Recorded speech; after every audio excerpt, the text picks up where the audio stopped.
సోమవారం తేదీ 4/5/2026 బీసీల సామాజిక ఆర్థిక స్థితిగతులపై కమిషనర్ ఆరా.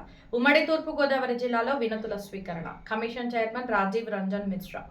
రాష్ట్రంలోని గ్రామీణ పట్టణ ప్రాంత స్థానిక సంస్థల్లో వెనుకబడిన తరగతుల బీసీ రిజర్వేషన్ల ఖరారుపై సమగ్ర అధ్యయనం చేసేందుకు ప్రభుత్వం నియమించిన డెడికేటెడ్ కమిషన్ సోమవారం రాజమహేంద్రవరం R&B అతిథి గృహంలో బహిరంగ విచారణ నిర్వహించింది. వెనుకబడిన తరగతుల వారికి ప్రభుత్వ ప్రయోజనాలు సమర్థవంతంగా చేరేలా చేయడమే కమిషన్ లక్ష్యమని చైర్మన్ రాజీవ్ రంజన్ మిశ్రా పేర్కొన్నారు. బహిరంగ విచారణలో స్వీకరించిన వినతులను సమగ్రంగా పరిశీలించి ప్రభుత్వానికి నివేదిక అందజేస్తామని తెలిపారు. ఈ కార్యక్రమంలో బీసీ సంక్షేమ అధికారి బి శశాంక, ఇతర జిల్లా అధికారులు పాల్గొన్నారు.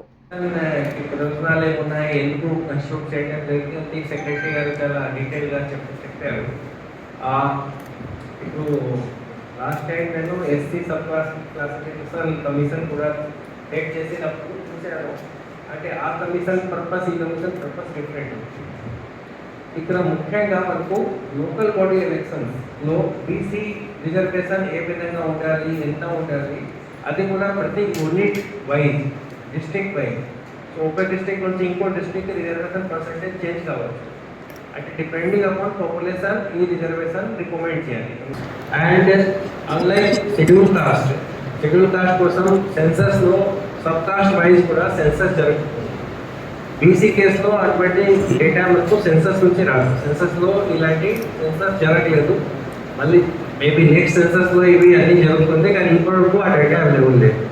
అందుకని నేను చెప్పేది అంటే ఇప్పుడు ఉన్న డేటాలో మీ ఆఫీసర్స్లో కొంతమందికి కొంచెం ఇంకా ఎక్కువగా ఈ సబ్జెక్ట్ గురించి అవగాహన ఉండవచ్చు. So if you know anything, ఈ ఏరియాలో ఈ ప్రాంతంలో ఉన్న బ్యాక్వర్డ్ కులాల గురించి, వాళ్ళ గురించి ఏదైనా సర్వే జరిగి ఉంటే, లేకపోతే ఇంకో ఇష్యూ ద్వారా ఏదైనా స్టడీ పాతకాలంలో జరిగింది, ఇవన్నీ నాకు షేర్ చేస్తే, అంటే మీటింగ్లో మెన్షన్ చేయండి, తర్వాత కూడా పంపిస్తే నాకు ఉపయోగపడుతుంది. అది ఒకటి.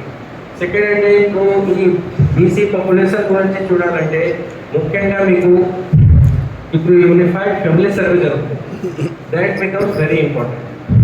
బికాజ్ యూనిఫైడ్ ఫ్యామిలీ సర్వేలో ఉన్న డేటా ఏ విధంగా ఉంది, ఎట్లా ఉంది, దానికి అక్యురసీ ఎట్లా మెయింటైన్ చేస్తున్నారు అంటే నాకు తెలుసు. స్టేట్లో కూడా రివ్యూ చేశాను, మిగతా జిల్లాలో కూడా చూశాను.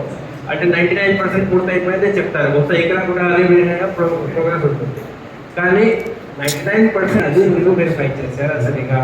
దానికి వెరిఫికేషన్ కోసం ఏ విధంగా ఏర్పాటు జరిగింది, ఏం సిస్టమ్ తయారు చేశారు, ఏ ప్రాసెస్ ద్వారా వెరిఫికేషన్ అయింది, క్రాస్ చెక్ చేయడం జరిగింది, ఏదైనా టాస్క్ ఫోర్స్ కాన్స్టిట్యూట్ అయిందా, అంటే ప్రతి జిల్లాలో ప్లానింగ్ డిపార్ట్మెంట్ గైడ్ లైన్స్ ఉంది, కలెక్టర్స్ ఇవన్నీ వేరే విధంగా మీరు రివ్యూ చేశారు, లేకపోతే సబ్ డిస్ట్రిక్ట్ లెవెల్ ఆఫీసర్స్, లేకపోతే మండల స్థాయి ఆఫీసర్స్ వెళ్ళి రివ్యూ చేశారు, కొన్ని ఇన్యూమరేటర్స్ ద్వారా చేసే పనికి క్రాస్ చెక్ చేశారు. అప్పుడు మాకు కొద్దిగా కాన్ఫిడెన్స్ వస్తుంది ఈ డేటా కలెక్షన్ ప్రాసెస్ సరిగా ఉంది. సో దాని గురించి డిస్కస్ చేయాలి. తర్వాత ఆల్రెడీ జాయింట్ కలెక్టర్ చాలా మంచి డీటెయిల్స్ నాకు ఇచ్చారు. Thanks, because what ever I'm going to ask is already given by him. అంటే లాస్ట్ ఎలక్షన్లో 21 ఎలక్షన్లో పంచాయత్ వైజ్గా, మున్సిపల్ కార్పొరేషన్ వైజ్గా, అదేవిధంగా ఎంపీటీసీ, జెడ్పీటీసీ, జిల్లా పరిషత్, అంటే member wise how many BC members got elected. అంటే ఇప్పుడు ఇది అబ్స్ట్రాక్ట్ ఫిగర్ ఇచ్చారు, కానీ నేమ్ వైజ్ అంటే ఎంపీటీసీ నేమ్, ఆ ఎంపీటీసీలో ఉన్న మంత్లీ వాళ్ళకి కాస్ట్ ఇంకొకటి అంటే వాళ్ళకి యాక్చువల్ కాస్ట్ కూడా కావాలి. బీసీ ఉంది రాష్ట్ర సరిపోవట్లేదు, బీసీ ఏబిసిడి. అది ఎందుకు నేను అడుగుతున్నానంటే ఇప్పుడు రిప్రజెంటేషన్ ఇవ్వడానికి వస్తారు, ఇప్పుడు కూడా మీ అందరూ చూస్తారు. ఇంతకుముందు 1 రిప్రజెంటేషన్ కూడా చేశారు, బట్ బెనిఫిట్స్ అందరికీ సమానంగా రావట్లేదు.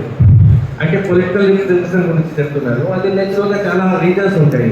వాళ్ళ నంబర్ వల్ల వాళ్ళకి సీట్ దొరికిందా దొరకలేదా, ఏ విధంగా జరిగింది అది ఉండవచ్చు. Reasons, so many reasons can be there. So we have to know about what are the backward classes who are not getting benefit or what are their special grievances.